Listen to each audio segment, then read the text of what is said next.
picking up in, I think we were in Matthew chapter 6, if I'm correct. Matthew chapter 6, after which we're going to 1 Corinthians. So we'll be picking up in the Sermon on the Mount with Myron after we're done here. I'm sure the first week or two will probably be review, so if we forgot all that stuff, Myron will review and help us remember. He's pretty good at that. So that's where we'll be in a couple of weeks, and that will be a blessing. Today, we're going to talk a little bit about, we're going to kind of take a little bit of a transition, and today will be a little more scientific in nature, and we're going to deal with one kind of key thing here, if it's going to work for me. Oh, he's going to come up. There. Oh, okay, now it's going to work. The laws of thermodynamics is the main concept that we're going to deal with. We will, related to this, we will deal with the idea of complexity. And when we look at something that is complex, what does that indicate and how that connects to these ideas of the laws of thermodynamics? And when you talk about creation and evolution.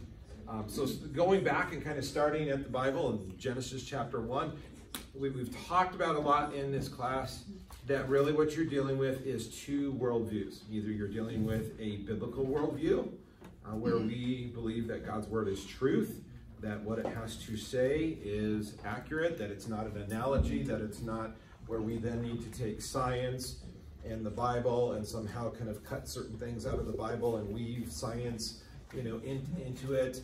It is not that science and the Bible are opposed to one another, but rather that they mesh and they flow because God is the author of science and God is the author of truth, and that truth will be revealed through correct science. God has told us that he has revealed himself through creation. Romans chapter 1 and Psalm chapter 19 both indicate that God is revealed. That's not just his word, but creation is a testament to who he is. So we should be able to do science and see a portrait of God. That's part of how God has revealed himself. So that's one worldview, and the other worldview would, of course, completely deny that God exists or that there's anything supernatural, and therefore I have to explain the world in completely naturalistic terms. So now we come to kind of not looking so much at fossils or any of those kind of things. Now we're going to look at some of the laws of science that govern the scientific realm, and really we could kind of stop right there and ask a good question, and that's what science is all about, is asking questions. It's one of the things I teach my elementary students, and when I taught high school I would teach my chemistry students, is that science is all about asking questions. And then we attempt to answer them, and sometimes our first conclusion may be partially correct, and then we have to fix it and modify it, and that's all part of that scientific process that we go through. But asking questions is that first process, and one of the questions to ask is, all these laws that we are now aware of, that are in the realm of science, kind of where do they come from? If you're taking that biblical worldview, it's very easy to answer that. Obviously, as God created the world, he would have created laws that were intended to preserve this world. Okay, they would have been conservative, is kind of the scientific term that's used there. In other words, it's meant to, the idea of conservation, it's meant to preserve what is already going on and the processes that are already going on. So God would have built within his creation conservative, preserving laws that keep creation functioning on a day-to-day basis. And that would make sense because God is a rational God. And so as we've learned and discovered these laws, okay, like the law of gravity, okay, it functions to keep not just us planted here, but even more importantly, if you think about the law of gravity, what are some other things that really kind of that we benefit from because there is a law of gravity on this planet, other than you just not floating into the atmosphere? What else is a big benefit because of the law of gravity that functions here on this earth? What do we benefit from? What? You're not awake today. I'll give you a hint. We're able to breathe because of this. Gravity keeps what? Atmosphere in. Yeah, our atmosphere in. Okay? And so we're able to breathe, okay, and sustain life and all those kind of things because of the law of gravity. Okay? Gravitational pull keeps us just the right distance from the sun. Okay? Again, enabling life and so on and so forth. It would be complete chaos if there was no such thing as gravity and the planets were going here, there, and everywhere. Okay? And so it sustains and keeps that order in which things are supposed to happen. We're not actually going to talk about the law of gravity right now, but it is kind of curious. Okay, so if you go back 15 billion years ago, when in theory this universe came into existence, then in theory these laws didn't exist. So then the question is, when did they come into existence? And why did they come into existence? And how did they come into existence? We're not actually going to try to answer all those questions today, but we are going to deal with the laws that we do know exist right now, and, okay, how do they pose some issues for evolution? And we're going to focus on two major ones, which are known as the laws of thermodynamics. We're going to focus on the first and second. There's actually a third law of thermodynamics, which is really not directly relevant to what we're talking about. And there's actually a zeroth law of thermodynamics, which is kind of weird because they came up with the first, second, and then third, and then they decided, oh, there's another one that is more basic in nature than the others, and so they had to assign it a number, so they put it in front, and so they call it the zeroth. And basically, it's kind of like that math principle. If A is equal to B and B is equal to C, then A is equal to C kind of idea. In other words, if A has as much energy as B and B has as much energy as C, then A has as much energy as C. It's one of those math type principles. It's one of those kind of things that kind of, you look at it like, well, duh. Why do we need a law about this? You know, it's kind of a no duh. So we're not going to worry about that one. But the two biggies that you will find discussed quite frequently, and again, we call these laws, why? They've been observed and they've been proven over and over and over. Okay, yeah, exactly. That's what, in order to get to the level of a law, a scientific law, it's been shown to be true time and time again. Now, technically, something can make it to the level of a law, and then we can find out, oh, wait a minute, you know, we found it doesn't really actually completely work in this situation, you know, because it's constantly being tested.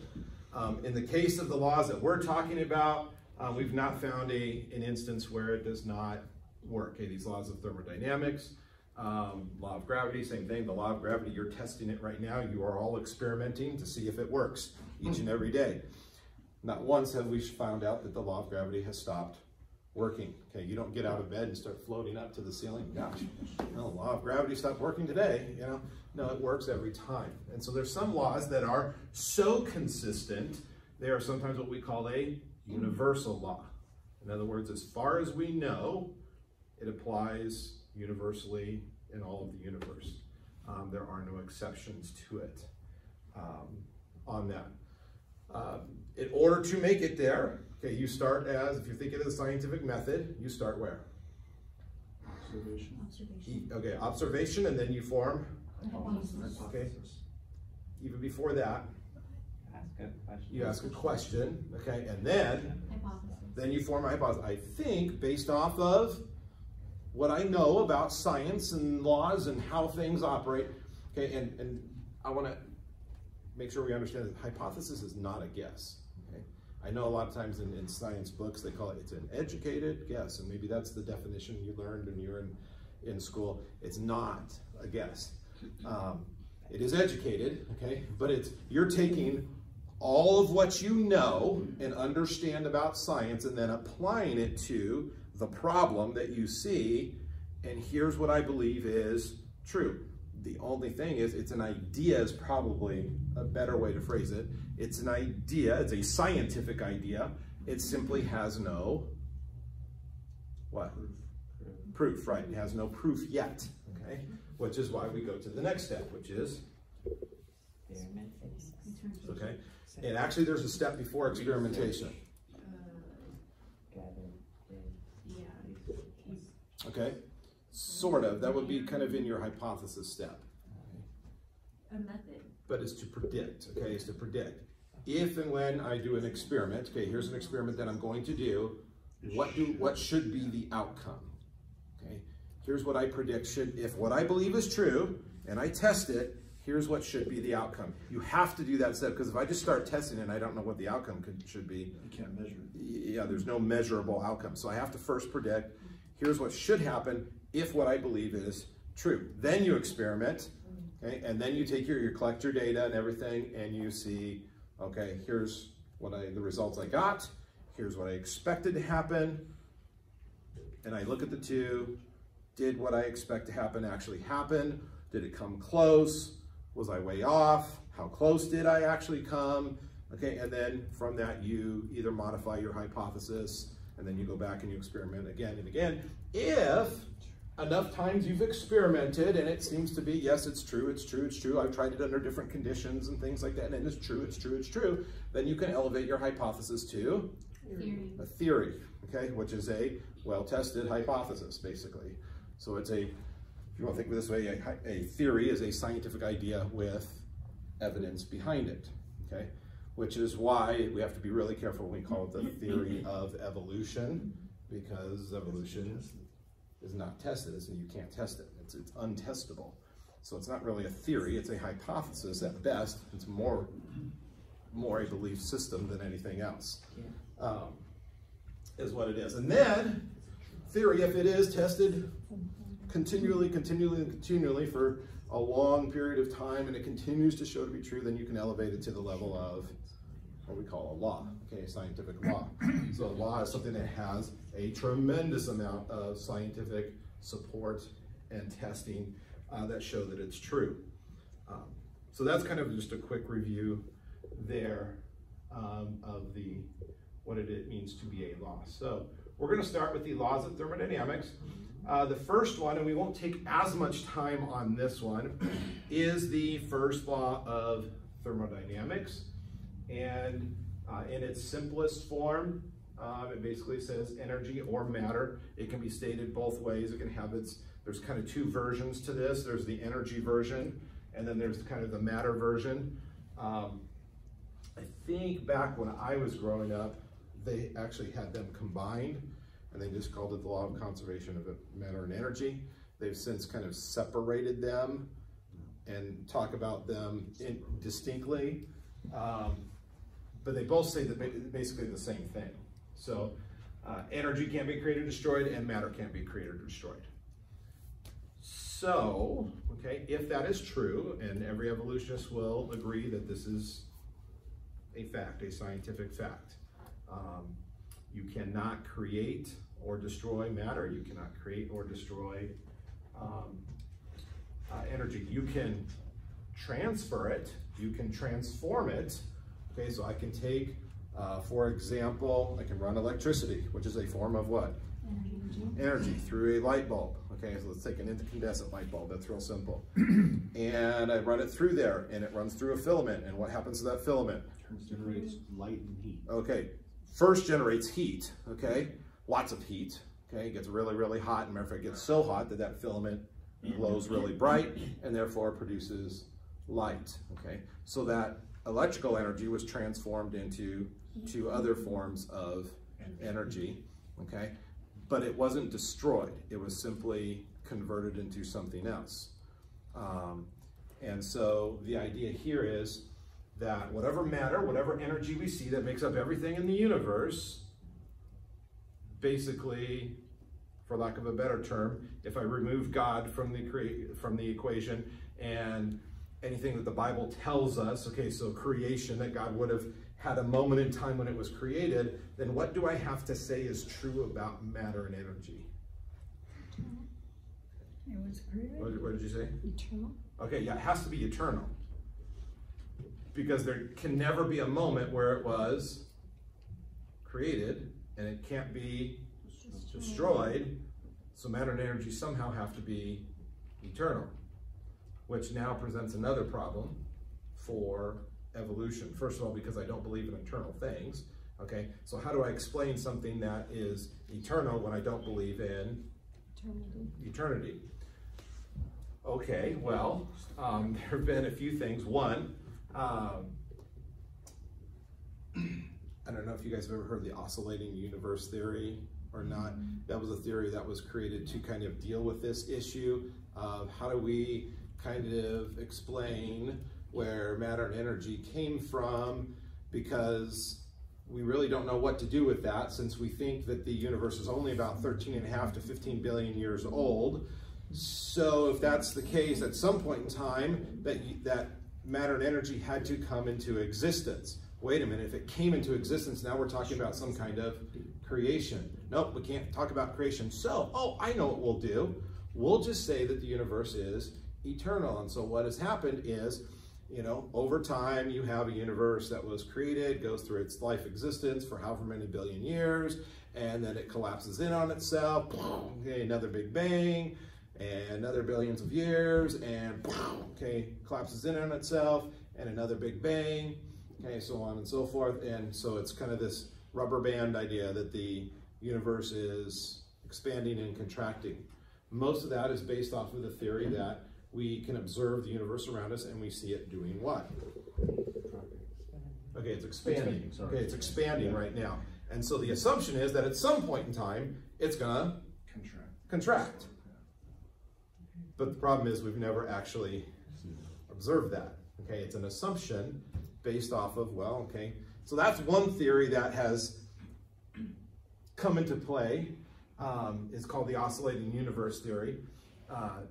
Not all evolutionists actually hold to that, though.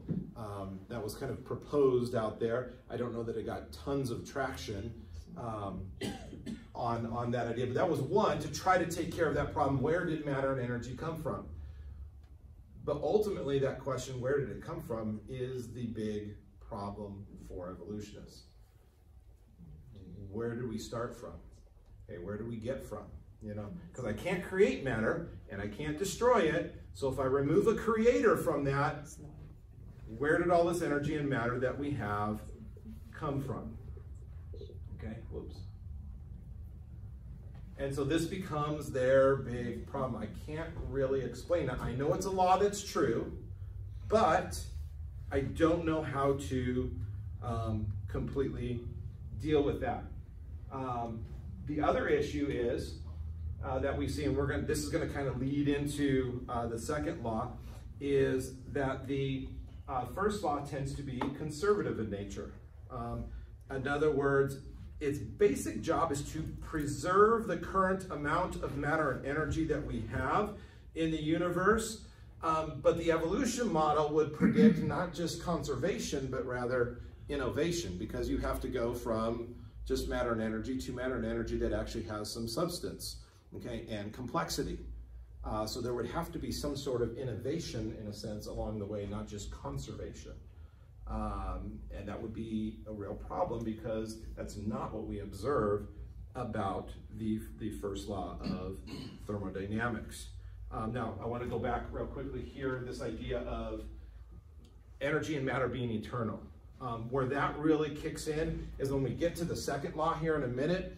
Does anybody remember what the second law says, or one of the forms of the second law, what it basically says? Conservation of energy. Okay, this one's the conservation of energy here. Okay, energy is constantly in, or useful energy, I should say, is constantly in decline, okay, or decay.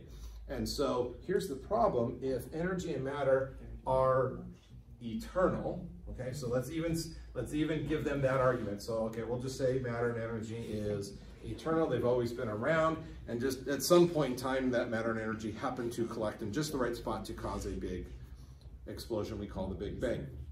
So let's make all of those assumptions, none of which are really viable scientific assumptions, but let's make all of those assumptions that matter is eternal. Here's the problem: when you toss in the second law of thermodynamics, which says that energy is always becoming less and less useful, if you had an infinite amount of time, then by now, we would have zero useful energy, which would be a real problem for life, considering that you use energy to sustain life all the time, okay?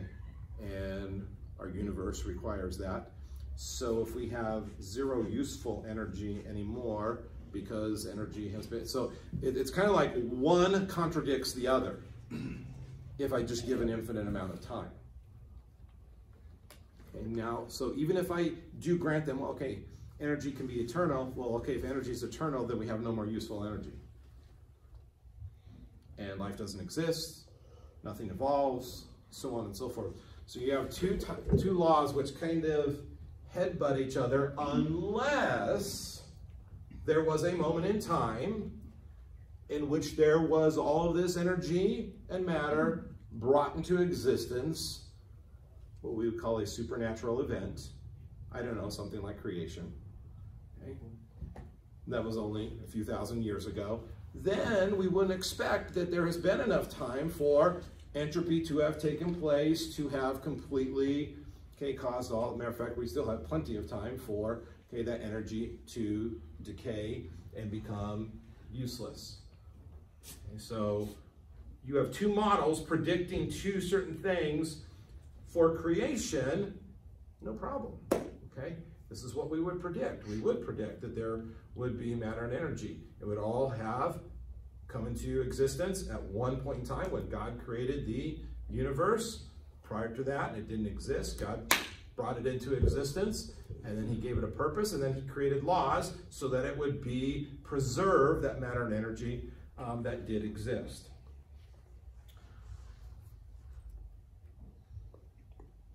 Okay, the second law of thermodynamics, which is the one that we're going to spend the most time on, because this creates a lot of problems for evolutionists, is this. There are a lot of, now, the tricky thing with the second law of thermodynamics is it's stated in a lot of different forms. Okay? It can be stated in a lot of different ways depending on what it's applied to. This is probably the most basic form and that can be applied to it, is that in any energy system, things tend to go from a state of order to disorder. Okay? Is basically the simplest way to say it. Okay, sometimes they'll use the idea of in any energy system, things tend to go to a state of unusable energy. So it's not that the energy isn't there, but it's unusable. Maybe a good example of this would be when you're riding a bike. Okay, where does the initial energy come from? You. Okay, your legs, right? You're pumping, which I suppose technically you could say which comes from food, and what you can keep backing up. But from you, your legs, you're pumping those pedals, okay? Those pedals turn, what do they turn? Gears. The gears. Okay, the initial gears, right, which turns the chain. Okay, it actually doesn't turn the wheel yet, it turns the chain. Okay, because that front gear is connected to the chain. That chain in turn turns Go to the back gear, which in turn turns the wheel, okay, which as it's turning, it's making contact with the road, okay, and then propels the bike forward and so on and so forth. Okay, and then you reach a certain velocity, okay, you know, or speed there. Now along the way, okay, that initial amount of energy that you put in with your legs, what happens with all those different transformations of energy along the way? There's loss. Okay, there's a lot lost, okay?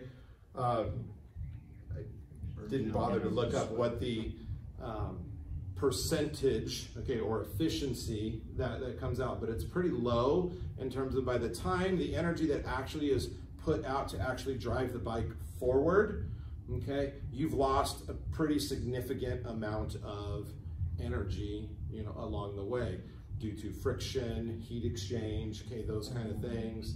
Some of that friction is good, like the friction between the tire and the road, because without friction you wouldn't go anywhere.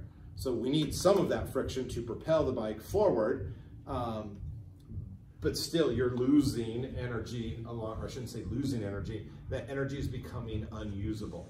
That heat and that rubbing the chain on metal, okay, it does absolutely nothing to propel the bike forward. Same thing in a car engine, okay? A lot of times car engines, modern car engines are, I think, around 25 to 30% efficient. In other words, the amount of energy that comes from that explosion in the fuel chamber that drives the pistons and moves all the other parts in the motor, only about 25 to 30% of that actually gets put into driving the car forward. Okay, you have things like heat, okay? You have light, okay, from the explosion. You have sound, okay? All of those are different forms of energy that do you absolutely no good. Okay, matter of fact, heat actually hinders the process, okay, which is why we need oil in your engines and lubrication and all that kind of stuff there. So that, all that to say, those are just examples to show that energy tends to go from a state of order to disorder to unusable forms. The same thing could be said of matter as well. Matter tends to go from a state of order to disorder. We can observe this happening in nature. And so this is kind of a general statement.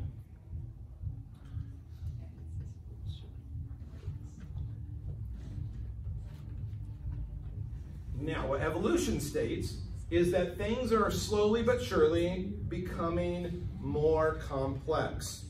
Okay, whether that be the universe as a whole, okay, whether it started from the big explosion and you had all this matter in different forms, and eventually that matter collected, okay, in different areas and became stars, and you know, some of those stars became surrounded by solar systems, and the gases and dust collected from that, okay, so on and so forth. So the idea is this continuing complexity here on Earth, at least, okay, would be within Earth. Then you had chemicals which were around that eventually came together in the right sequence and formed the first living things, and those first living things over time began to evolve and become more and more complex.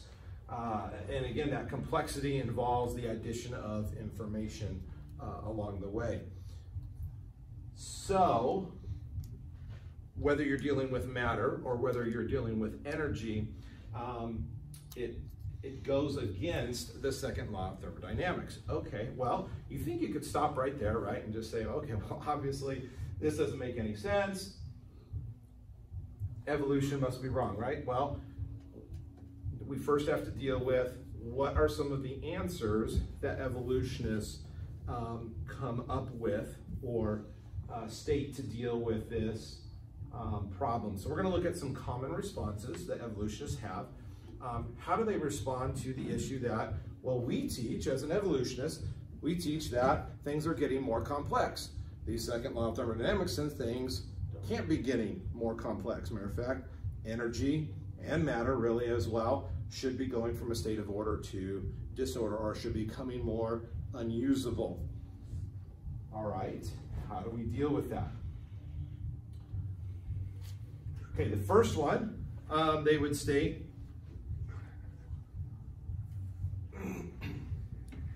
and I gotta find my, is that the second law does not apply to living systems.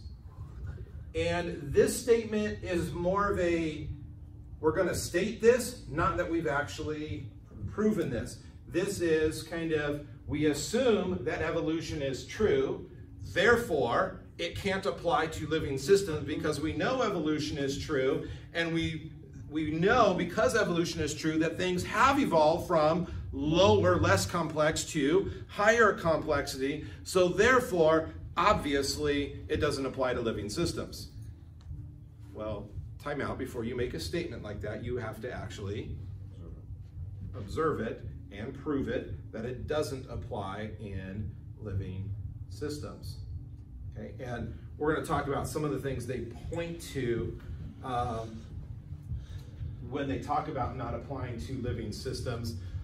I'll use an example. For example, they would say, you know, well, okay, you get a cut, okay, and your body naturally what? Heals itself. Okay, it goes from a state of disorder to order, right? Okay, and so obviously, clearly, that's against the second law of thermodynamics, and so, you know, within living systems, that's a clear proof that it doesn't, you know, the second law of thermodynamics doesn't apply. hang on to that because we're going to deal with that idea here in a minute as to why that illustration doesn't exactly work. They would say that the second law is only a statistical statement, and therefore exceptions are possible, okay?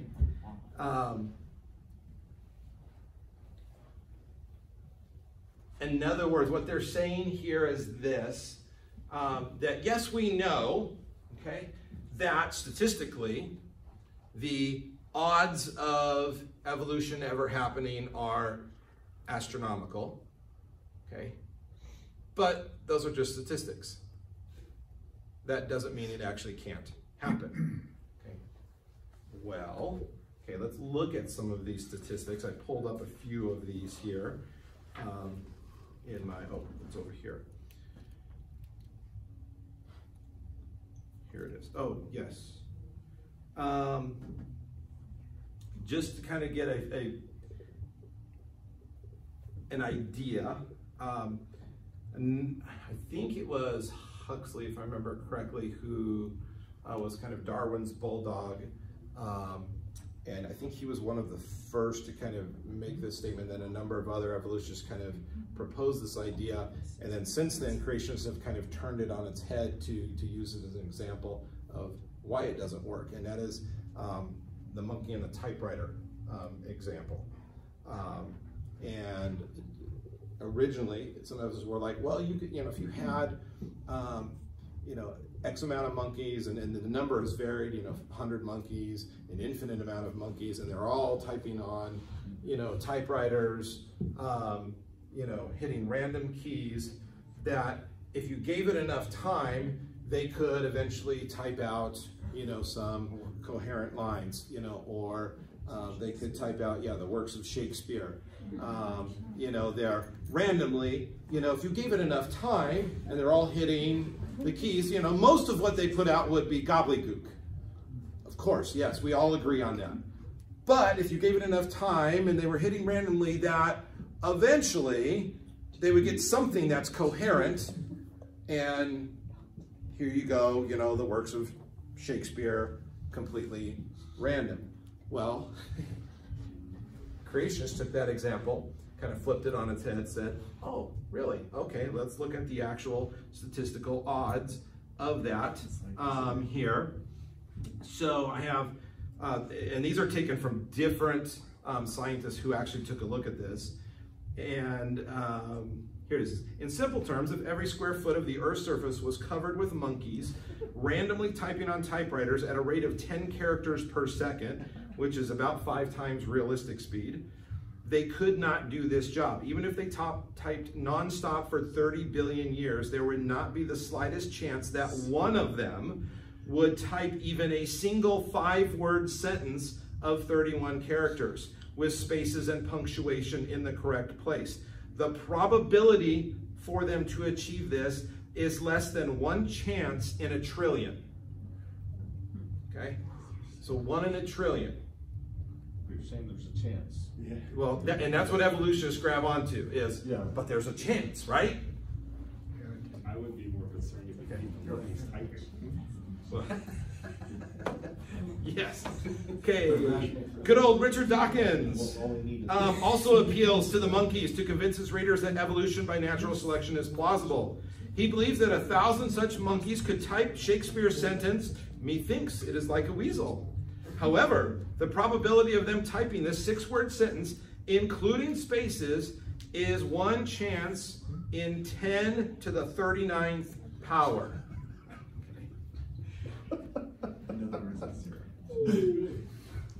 We deal in chemistry, we don't have a pen here. In chemistry, what I'm teaching with chemistry, we deal with something called the mole, okay?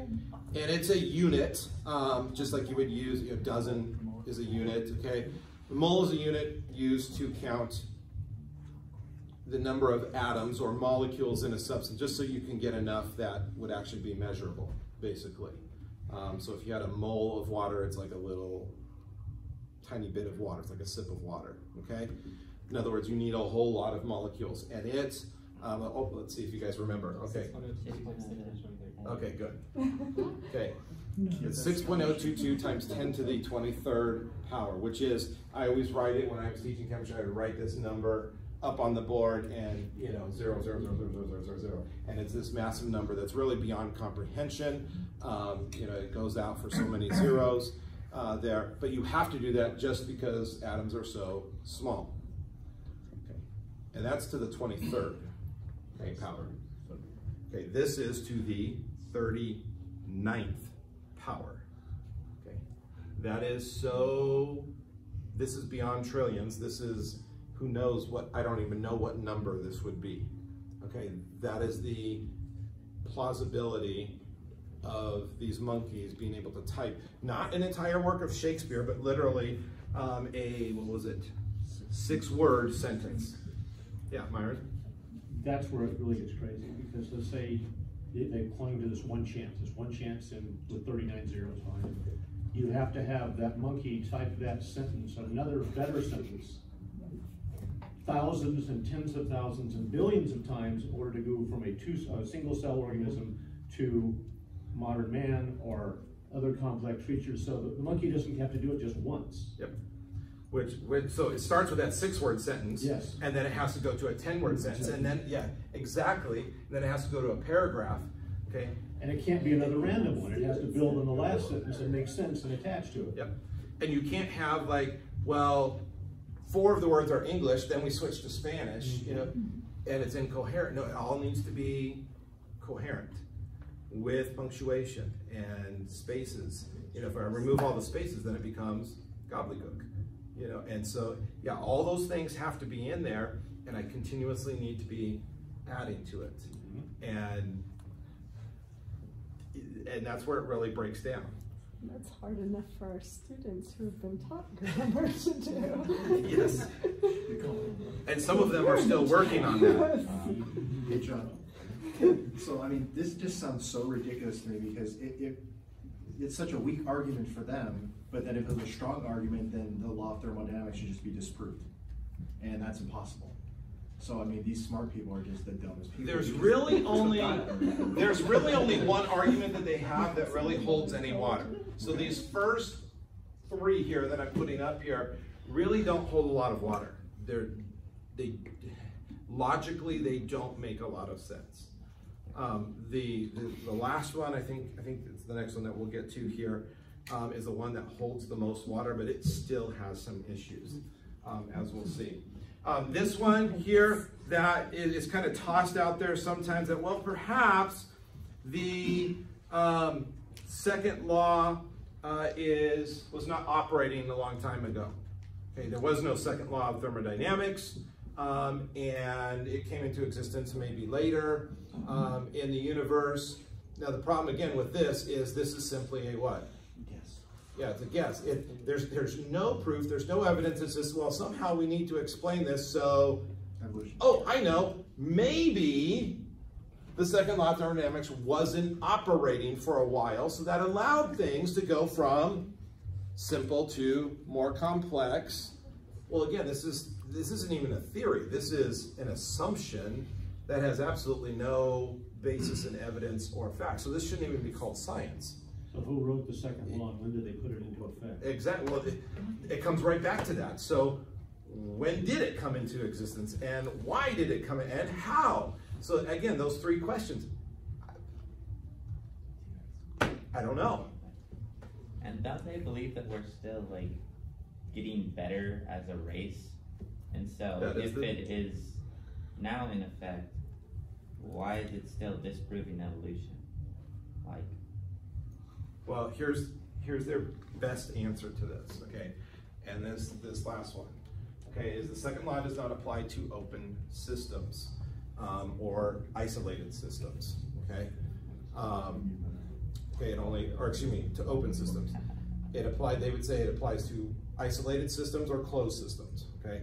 Isolated systems are systems that no matter or energy can come in or out of. In other words, what you have is completely self-contained in that system, and then you can run tests or whatever, experiments on that. And closed system, make sure I get this right. I believe it's matter can come in and out, but energy cannot. And then an open system is both matter and energy can come in and out of the system. Yes? Well, but there's nothing beyond our universe, so how do we, at some point it becomes a closed system. Yes. Even at the basic level, is the universe is a closed system. Yep. So, and that's okay, so the second law applies to the universe, but not individual open systems? But here's where, even granting them, okay, yes, you're right. Generally speaking, okay, the second law of thermodynamics applies specifically within a closed system. However, okay, in general, okay, does the second law of thermodynamics still in principle work in the universe? Are things breaking down? Yes, so it still works, and they would point to, again, things like, you know, a wound, or the fact that you can plant a seed, and from a seed you get a more complex tree. Yes, okay, and so they're saying, well, see, something not as complex becomes something more complex. That violates the law of second law of thermodynamics. So see, open systems, okay, energy and matter can be added, and therefore we live in a world where things can go against the second law of thermodynamics because you have an input of energy and an input of matter. True, to an extent, okay? But they're missing one kind of key component here. Oh, I'm gonna back up a second here. We'll go back here. And so while that is true, okay, and we use the example of a seed, they also point to things like a fetus, okay, whether that be a human or whether it be, you know, within an animal that lays eggs or whatever, you know, something that goes from being a single or a few cells to something obviously being significantly more complex to, you know, hands, you know, fingers, toes, and the complexity of the human body. Obviously, you went from something that we would consider simple, a few cells, to significantly more complex. Violates the second law of thermodynamics, right? And just needed an input of matter and energy. Proof that evolution is true. Hold the phone, okay? And that is, okay, in all those examples, they have one thing in common, okay? Additional energy or additional matter, usually it's energy is the one they focus on, is not simply enough to make something go from less complex to more complex. The illustration I always gave my chemistry students was this. If I give you a hammer, and we have a nice Ferrari out there, and that Ferrari is not working right now, and I give you a hammer, and you go bang on it, okay? Okay? You're adding energy, right? Is it going to make it go from not working to working? Probably not. Okay? I mean, what if we even open the hood, okay, and we let you, you know, whack on the engine? Okay, now Matthew gets really excited because he likes to bang on things, you know, okay? I kind of cringe every time I use the example of a Ferrari, you know? And just whack on it. Well, you're adding more energy, okay, but what's the problem? It's not the correct energy. Yeah, it's not the correct kind of energy, and the energy isn't guided, okay? It's not directed at all, okay? Now, if I had a wrench, you know, or a screwdriver or whatever it was that I needed, and I was going in a very specific spot and, you know, turning a nut or a bolt or disconnecting the bat or whatever the issue might be, now I'm using that energy and it's being guided and directed by an intelligence, okay, to fix a problem. And it can go from being disorderly to orderly, okay? But it takes an intelligent, okay, guiding process. And so the same thing when you're talking about planting a seed and it becomes this complex tree, you know, it flowers and produces fruit and all of that. Well, okay, in order for it to do that, it has to have guidance and direction in order to do what it does. It doesn't just randomly all of a sudden, you know, turn into a tree. Okay? We know that whether it's a seed or whether that's a fetus, okay, or even before the fetus, the little cells that will become, okay, a human being, what do they have or what do they contain? Instructions. Instructions, okay, which we call DNA. Okay, which leads us to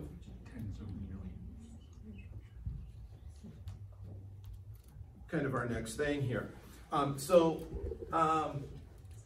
Now we're going to kind of get into, as we're talking about that second law of thermodynamics, that kind of leads us into kind of the information highway, because there is no evolutionary process to develop the code that's needed to tell the energy or the matter, here's where you need to go, here's what you need to do, here's how you need to do it. There is no evolutionary process for that, which is what, if I'm going to point to the second law of thermodynamics and say, well, see, you know, all these things in living organisms, they show that, okay, the second law of thermodynamics doesn't work, okay? They'll sometimes point to things like salt crystals or whatever. And like in water, if you have salt crystals and the water evaporates and the salt will crystallize, see, it goes from a state of less complexity to more complexity. Not really. First of all, it's not a living thing, okay?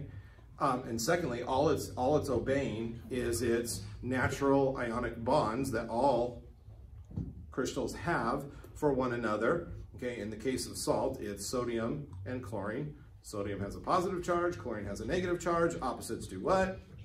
Attract, okay? And so as they attract in such a way that you have all kinds of different interconnections and they form a crystal. Okay, that's the same as true. There's nothing in there about, it's not that you ended up with something more complex than you started with. Those attractions were there within the water. The water just kind of held them apart because there's attractions to the water as well. Well, because that's why we allows water to be a solvent, okay? Because it can pull apart those attractions there. It just reestablished those attractions that were already there to begin with when the water evaporated. So that's not really an example of going from something that was less complex to something that is more complex, and it wasn't living to begin with. So now that we're dealing with, okay, so we're using these examples of living things going against the second law of thermodynamics. Well, do they actually go against the second law of thermodynamics? Not really, and I'm jumping a little bit ahead here, because we know that, yes, the body is programmed to repair itself, to heal itself, okay, to do those kind of things, which we would say violates the second law of thermodynamics, right? Until the moment you die, and then all those processes, all those machines that are designed to repair, guess what? Are they going to repair you anymore? No, okay? And they go right back to the normal process of what? Decay, okay? So what is required, okay, is some kind of information to tell those machines what to do and when to do it and how to do it that is incredibly complex. And if I'm going to go down the road of evolution, I have to have something that's going to explain where did that information come from so that I can violate the second law of thermodynamics. And that's really tricky. As a matter of fact, it's almost a catch-22, as we'll see here in a second. Okay, so we're going to start with the DNA problem. And before we get to some of the misleading examples, I'm just going to give you kind of the DNA problem, and the DNA problem is simply this. DNA, as everybody knows, is formed from, give you a hint, it starts with a P. Proteins, okay? Okay, it requires proteins to synthesize and make DNA. Guess what makes proteins?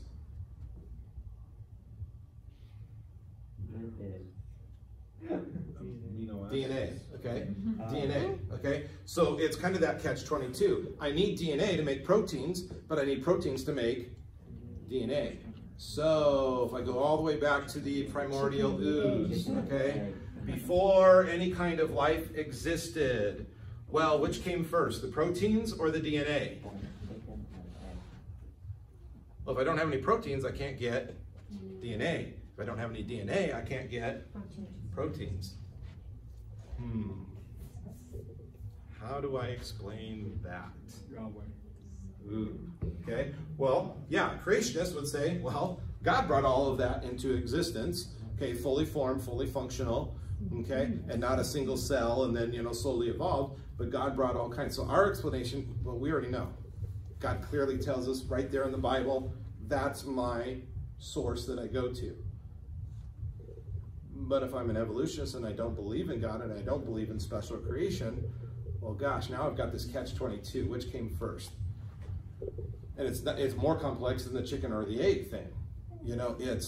I need both of these in order for either one to exist, but I can't have one without the other. Ooh, what do I do? Okay?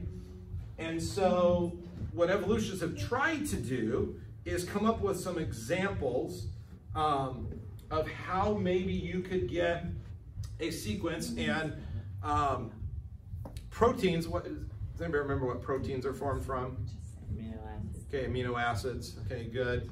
And there are 20 that are used. There's other amino acids, but there's 20 that are formed within living things. And they have to be sequenced a certain way. And if you've has anybody ever watched it's a video put out by, oh gosh, I'm blanking on the name. It's called The Mystery of Life, though. Have you ever watched that video? It was an intelligent design. I don't know if it was the Discovery Institute or not. I'd have to double check.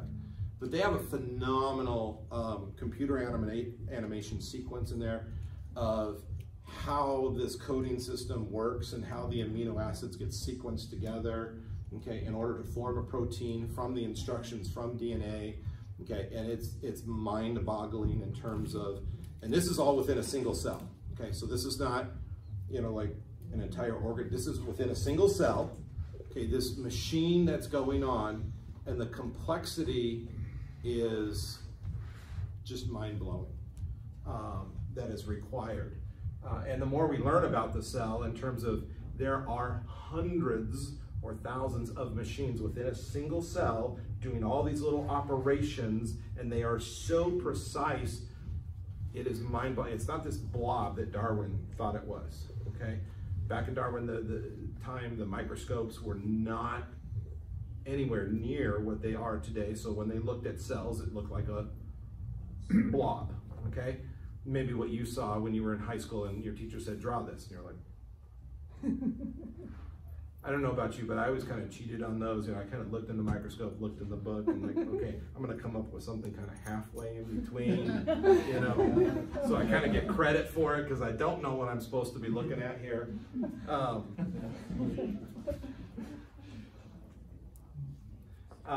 One of the probably most famous, and this is still found in textbooks today, is Stanley Miller's synthesis of amino acids.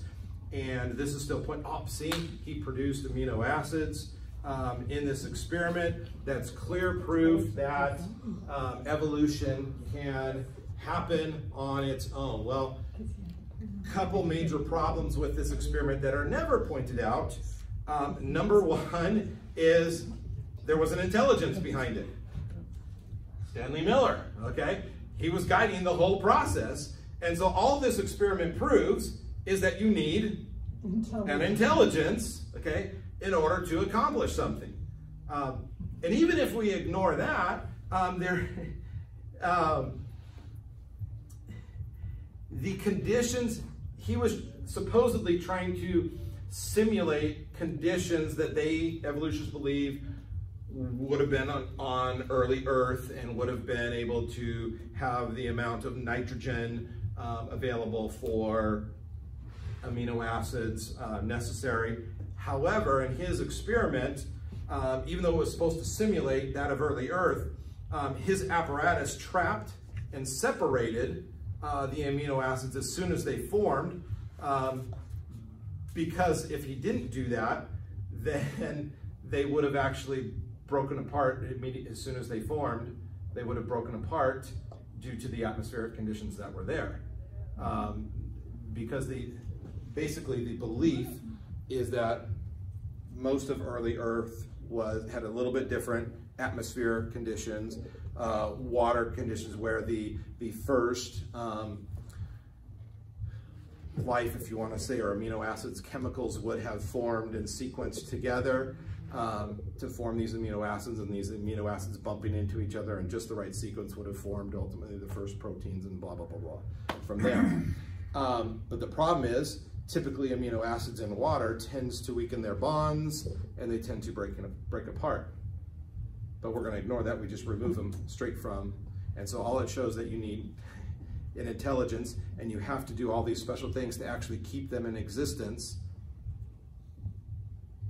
which again shows that you needed something outside of, something controlling it, outside of the environment. It could not just happen on its own. And the amino acids that he came up with were completely useless. They had nothing to do with the formation of life. So all in all, his experiment proves absolutely nothing.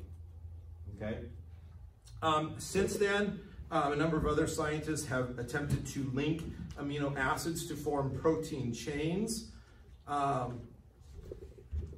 Again, saying, well, if we can do, and link these chains, and they can link on their own kind of, then that proves that an early protein could have formed. Again, it's under controlled conditions, okay, which implies an intelligence.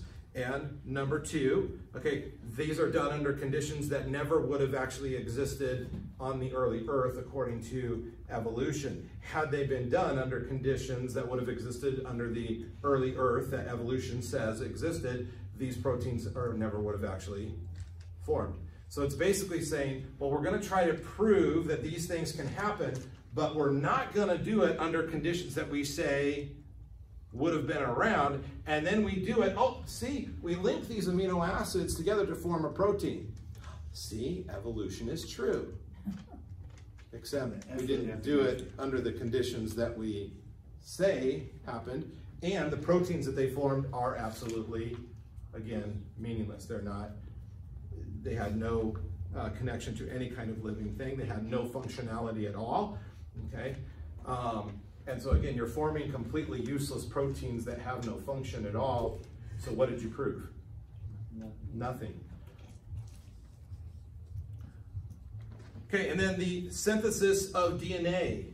Okay, now that we've learned more and more about DNA, some scientists have gained recognition by replicating like viral DNA strands. And so, oh, see, we can replicate, we can, duplicate DNA. See, that shows that this could happen kind of on its own. No, okay, because all you're doing is copying instructions which already exist. It doesn't answer the question, where did they originally come from? How did they come into existence on their own? You can copy something. I could copy one of Shakespeare's works, okay? And even if I copied it absolutely perfectly with no flaws, all I did was copy it. I didn't come up with it on my own, okay? Well, then also copying like a virus, that's meant to be duplicated as well. That's the whole purpose of a virus, is to replicate itself's DNA material.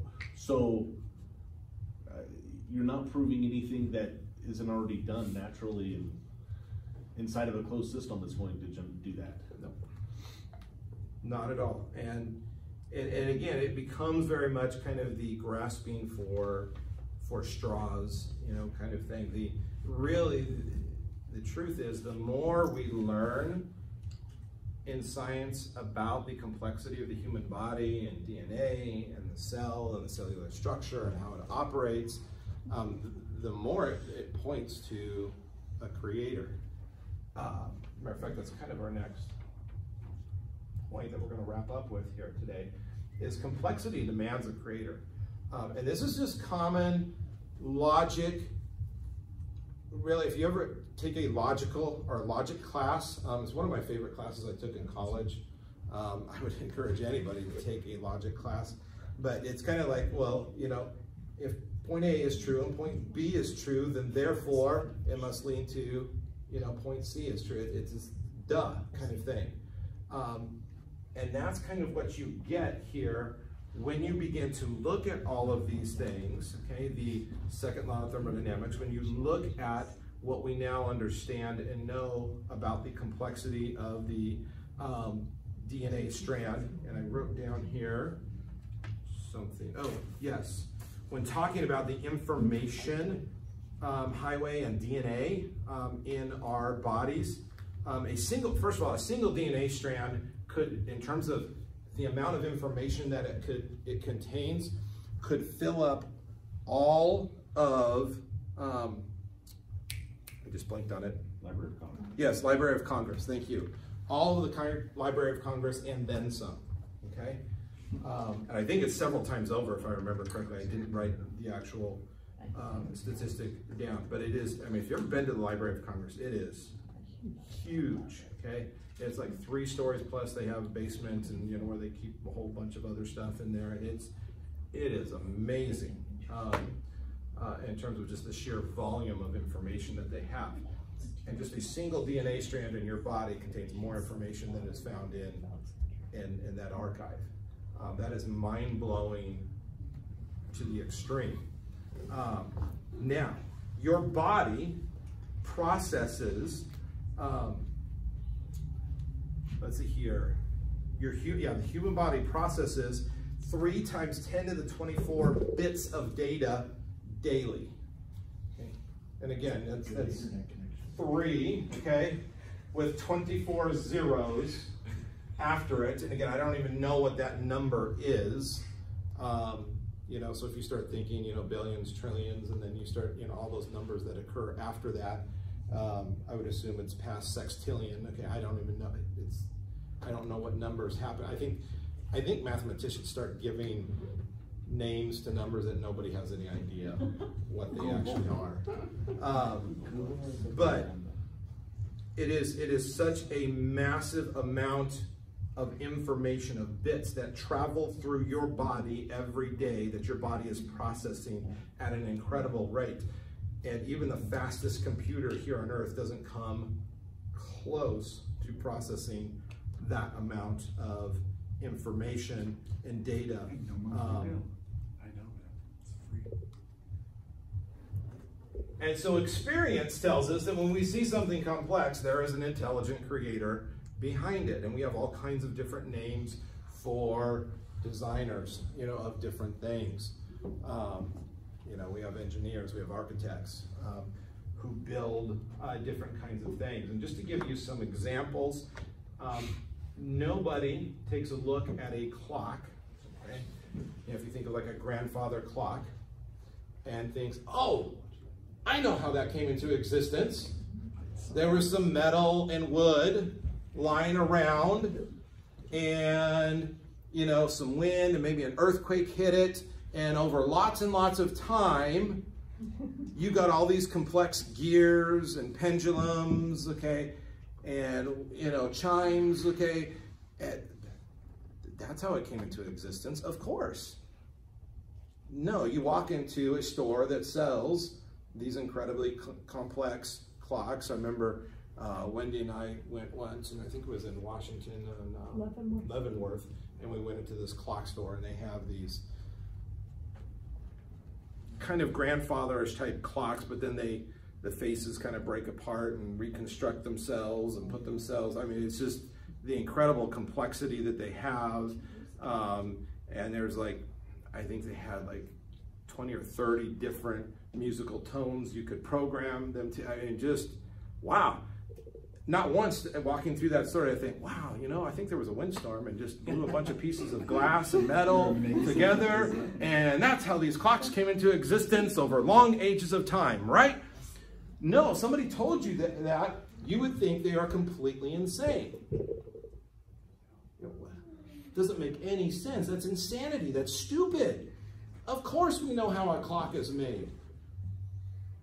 It took somebody with some intelligence who knew where and what kind of gears to put in what place, okay, so that the timing could be incredibly precise, so that the minute hand could move per minute, so the hour hand could move in coordination with the minute hand.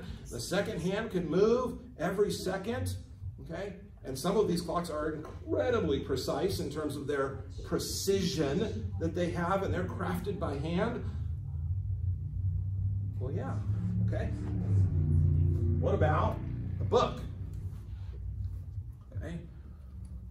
I always use the illustration of a chemistry book when I was teaching my chemistry class. I said, you wouldn't walk into my chemistry class assuming that during the summer there were some pages of paper and some ink that was sitting on the back shelves there, and we just happened to have kind of an earthquake during the summer, and that ink kind of spilled onto, matter of fact, it just happened to be different colors of ink, and it spilled onto the pages and kind of ran in different places. So when you came in later on, that ink had spilled and kind of oozed and formed letters, and those letters happened to be sequenced in such a way that they formed words, and those words also happened to be arranged in such a sequence that they formed sentences, and those sentences formed paragraphs, okay, and occasionally those paragraphs were broken up with a bunch of ink that formed a picture that just happened to go along with the paragraph, so it all made sense. Okay, and they happened to, those pages during the earthquake all happened to stack on top of each other perfectly and neatly in numerical order, not one out of order. That's how we know all books are formed, right? No, okay, that's stupid. And again, the amount of complexity in a book is so significantly less complex than any kind of living organism, not even a human, but a plant, okay, or an animal, okay, even single-celled creatures are far more complex than a 100-page book or a 200-page book. But again, you would say I was insane if I told you that. Same illustration has been used for like a 747, okay? You wouldn't expect that you have a junkyard and a tornado comes, whips through that junkyard, and at the end of the tornado, there standing nice and pristine is a 747 fueled up in working order, ready to take off. Because that's how all 747s are made, right? If that was the case, a lot of Boeing workers would be out of work. It'd probably be cheaper for Boeing that way. Okay? I don't know if I trust it. Okay. But again, that would be insanity to say, well, that's how these complex machines are formed. And yet those machines are far and significantly less complex than the human body. And yet in the same way, we're saying life evolved, okay, from random chance and accident, okay, through this series of random mutations, and somehow we got more complex organisms, and there's no creator. That's stupid. Okay, that's not even logical.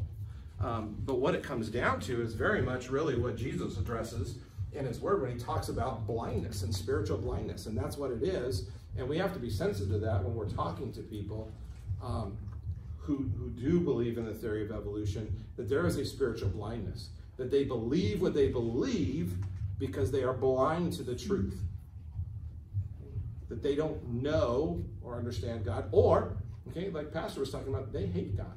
Yeah. Okay? And matter of fact, he even mentioned Richard Dawkins today. Okay, Richard Dawkins, if you've ever read any of his stuff, he hates God with a passion. But God doesn't exist, and you can't hate something that doesn't exist. You know, because in his reality, God cannot exist, because if God does exist, then he is answerable to an almighty creator. And that's really what it comes down to, is a denial of the truth, a suppression of the truth, which is what Romans 1 tells us about. Okay? It's not that we don't know these things, it's very clear, and the more we discover, the more it points to a creator. Okay? It is not like, oh, we're discovering new things. Well, obviously evolution is true. Matter of fact, it's the opposite. Okay? More and more scientists are looking at their head who were evolutionists, and they were evolutionists because that's all they ever grew up with. They were indoctrinated with evolution. And now, after years of study, they're starting to look at, wait a minute, we're discovering all these things. This doesn't make sense. And I was even reading something today about an evolutionist who took a look at, you know, and he's like, I don't think we can say the theory of evolution is viable anymore. Now that's a lot, you know, some of these guys, they kind of, well, okay, evolution's not viable, so there must have been some kind of intelligence. They're not willing to acknowledge who or what that intelligence is, okay? But it's a step in the right direction that they're acknowledging this concept of evolution. It doesn't make any sense. It's flawed at its very roots. And that's because it's a lie of Satan meant to pull people away from the truth of God. We'll stop right there today. Thank you, guys.